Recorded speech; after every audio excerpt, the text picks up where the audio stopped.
what I tried to do and really tried to do at No Name specifically was to focus all of our ad spend dollars on programs where I knew that we were in front of our ideal customer profile all the time. So we weren't wasting money, advertising to people that there was no chance they were ever going to buy from us.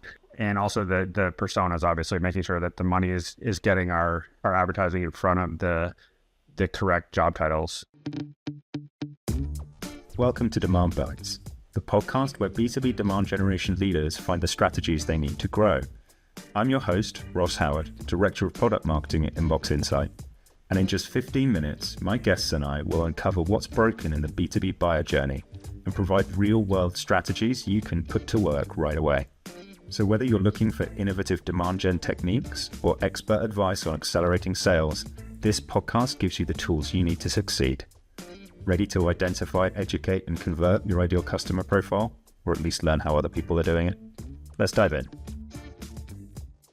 I'm joined by Ben Alvord from Akamai Technologies. Thanks so much for doing this. Can you tell us a little bit about who you are, your journey, and what drew you to marketing? Yeah, sure. So the first part of my career started in the agency world, actually. I grew up in New Hampshire. First professional job was for an agency in New Hampshire. Originally, actually started building websites and leading a team that built the front end of websites. My team handled SEO then. And so was at that job for a good stretch. And then I moved to Boston, got a new agency job. And that's where I started to really get more broadly into digital marketing, handling, paid search, paid social media, the very early versions of it, web analytics and things like that. So that was about a 10-year stretch in the agency world. And then I got kind of burnt out from agency work, as people do, decided to move over to the client side. And I got kind of lucky in my first job in B2B tech, which was Boston-based as well, was a company called Mendix. When I was hired, they were about a 50-person company. I was the third marketing hire, and they were focused on enterprise low-code platform. They were an enterprise low-code platform. They still are, actually. They're the leader in that space. But I ended up being there for 8 years, which was a real journey for me, where I kind of built up really a lot of the skills that I rely on now in my career. So again, when I joined, I was sort of the digital marketing jack of all trades, handling the website and everything else digital, hands-on. By the time I left 8 years later, the company was about 1,000 employees, and they had been acquired by the Siemens Corporation. And I was leading a team then of about 7 people, handling all the same stuff I handled at the beginning. It just was all much larger in scope. So the website and everything digital. Since then, after I left, I've had a couple more jobs at smaller B2B tech companies, both of which have been acquired as well. So most recently, I had a job at No Name Security, which is was the leader, I should say, in the API security technology category. I worked there for about a year and a half, leading a team that handled, again, everything digital, but also content marketing, design, and marketing operations. And then we were acquired by Akamai Technologies about 4 months ago now. So since that's happened, I'm back in an IC role for Akamai, leading growth marketing for the API security product within their very large portfolio. Awesome. That's a hell of a journey. Well, 2 journeys, really, from startup to scale up to exit into a larger org. What would you say is the more efficient demand generation strategies or demand gen tactics that you're using at the moment? And how do you measure that when you're running programs? It is efficiency in general is, I think, almost like the most important metric to look at, not one metric, but the most sort of important category of metric to look at, especially in the startup world, because even in my jobs, at least, even when we've had been sort of the most budget we've had, it's never a massive budget. And then in all the startup jobs I've had, there've been times when maybe the business wasn't doing as well as they wanted to, or the board wanted to just cut expenses because they're trying to position to be acquired or to go public. And so the budgets will shrink. And so the thing that I've found in any job, but the startup especially, if you can hit the numbers that you're trying to hit to build pipeline and to build opportunities, there's going to be a lot less focus from the board and from the founders on specifically what you're doing. So to talk more specifically to your question of what have I found being most efficient, I think what I tried to do and really tried to do at No Name specifically was to focus all of our ad spend dollars on programs where I knew that we were in front of our ideal customer profile all the time. So we weren't wasting money, advertising to people that there was no chance they were ever going to buy from us. And also the personas, obviously making sure that the money is getting our advertising in front of the correct job titles. So that's, easier said than done sometimes, but the key tactics that we focused on at No Name that I'm still focused on at Akamai as well are doing LinkedIn advertising is a big focus. And then programs that run through basically like advertising networks, companies like that build their own audiences, and then you can pay them to run your materials through their networks, and they'll actually guarantee you that you're going to get leads that fit your ICP and your personas.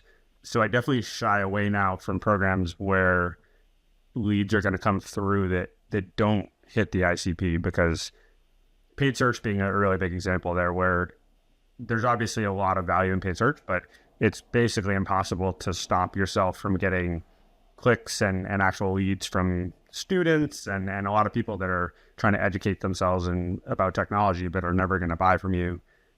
And once that happens, you can't, your numbers for cost per MQL or cost per opportunity are just never going to be good. It's kind of not possible. So because of that, I think paid search becomes actually more of like an awareness vehicle where you want to be, so at No Name, we were selling API security. So you want to ideally be present for searches in that category, just so that any buyers out there who are searching will find you, but you have to weigh that against the efficiency. So at No Name, we actually pretty much completely cut out paid search by the end because our budgets had shrunk a bit, and we were just trying to focus on the efficiency. That's awesome. Thank you. That was a really detailed answer. In terms of partnering with the SDRs and partnering with the sales function, if you're a product lead on API security, how do you engage the reps around your area and feed them the right generated demand? Are you given specific salespeople already, or are you now you're in a bigger org? How do you partner with sales to drive pipeline?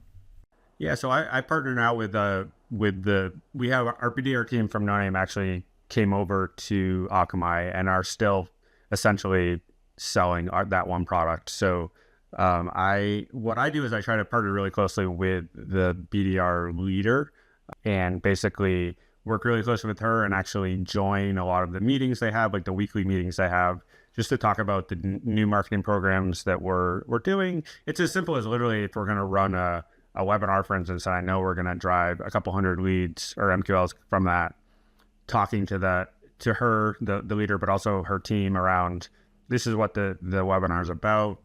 This is what, you can expect if you're talking to get somebody on the phone who attended the webinar. And we also try to provide materials for them in terms of email type outreach, so we can help them build sequences if they want the help. Some BDRs, they want to write their own stuff. They have a good handle on that, but some of them they really appreciate just, some sort of like seed copy for email sequences and things like that. Awesome. That they can pick up and personalize, but for you, it's on message and it's about the same topic of the content of the webinar. So it's a kit ready to go. Yeah, there's a give and take there, because I think on the marketing side, we almost would rather write all that stuff ourselves. But then on the sales side, they're saying, okay, the way this is written is not, it's not following how we want to sell necessarily. So you have to really collaborate on that kind of stuff. And I think what comes down to for me is just building a really good relationship with that BDR manager, so that they trust what marketing is doing, that it's worthwhile, and that they should actually pay attention to those leads. And a lot of times, at least in the startup world or my familiarity, a lot of BDRs tend to be, really earlier in their careers. That's very common. So they have to kind of learn about marketing and about what we're doing, because they don't even fully understand that. So it can even be all the way down to explaining when we advertise on LinkedIn, for instance, what that means, like how we are able to target and why we know when the leads come through that they're from the right people. I think if they understand at a high level what we're doing in marketing, then it makes them more enthusiastic to actually engage with the leads that come through.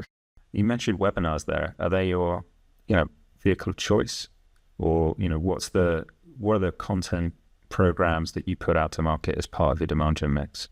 Yeah, webinars are a huge part of what I'm doing now. So That's actually new for me too, because at Mendix, where I was for a long time, we really didn't run many webinars. And that was partially on me because my experience wasn't in that area and I was controlling a lot of the budget. And so I wasn't running webinars. And that was, probably a mistake, to be honest, but that's just what it was. And also the leadership at Mendix was not pushing that. So we just weren't really doing it. But when I came to No Name, they were already running webinars. A woman on my team who was very good at running them had already been doing that before I got there. And I could look at the numbers and just see how effective they were. And so we continued doing that. And now at Akamai, I'm actually running them myself, which is fun. I'm learning new stuff, even though I'm pretty far into my career here. And so the reason why I'm so gung-ho on the webinars is that, first of all, the vendors we work with actually guarantee leads. And they don't just guarantee leads, but they guarantee leads that fit the ICP and fit the personas. And it's at a very cost-effective level too. So they'll give us roughly 200 MQLs for, typically, it depends, but somewhere around 15K. So you're at, less than $100 per MQL, which if you can compare to other channels, that price is really good. And then on top of that, you can see how much the people engaged with the webinar. So obviously if somebody watches it for 3 minutes, well, that's not great. But if you get people that really watched like a whole half an hour webinar and they fit your ICP and they fit your personas, you just know that's going to be, if sales gets somebody like that on the phone, it's going to be a good person to talk to. And so that's a big one for me. And LinkedIn as well. I mean, although I think everybody who works with LinkedIn's advertising tools wishes they would spend a little more money updating their UI and whatnot. The ability to target on there, to target, your target account list directly is just super effective. And the leads that come through tend to be good, but at the same time, those tend to be more content marketing focused. So ebooks and white papers, pretty standard stuff, but they are good leads. I like the webinar leads better. And yeah, so those are kind of like the two. There's a lot of other places that money is being spent, but if I could only pick two, that would probably be the two that I would pick. Let's switch gears entirely now. What's the one piece of advice you would give to marketers who are looking to drive really profitable demand gen at the moment? Yeah, it's a good question. I mean, it comes back to something we've already talked about, the tactics, but I will say people talk a lot about experimentation, which I think is important, tactically, but also trying new channels. I think it's fun on one hand because you get to try something new. So for me right now, I really want to get into trying to do podcast advertising, actually, which I have not done at all. So something like that, which is a completely new thing, it both can kind of invigorate your career, but also you learn something new, and also it might work. So the webinars that I've talked a lot about, as I said, it's just in the last couple of years that I've really dug into that, and now it's really my top strategy. So I think it's important to try new stuff, and especially in digital marketing, because there's always new stuff to try. So you can't get too pigeonholed into what has worked in the past, especially as somebody myself now. I don't even know how many years into my career I am. I don't want to do the math, but you get to a certain point, you're like, I know LinkedIn works, I know sponsored webinars work. If I went to a new job, somebody might be doing something else that works and I haven't done it before. You need to be open to the possibility that something new could work and is worthwhile to do. Awesome. Keep learning, stay curious. In that vein, what other resources do you use, like books, podcasts, or people you follow?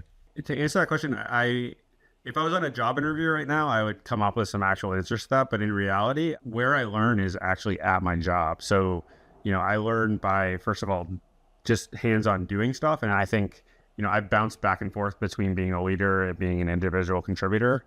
And I think that's been really important in my career, because doing stuff hands-on, you just are going to stay closer to the technology and digital as things change. And if you don't do that over a period of say 5 years, you're not hands-on at all, I think you're going to get way behind.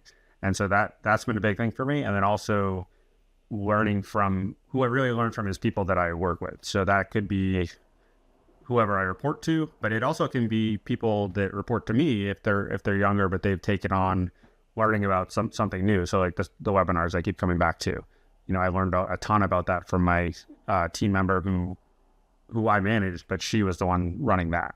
So yeah, so that's how I learned, really. It's by actually doing stuff and by being open to learning from colleagues that I'm working with.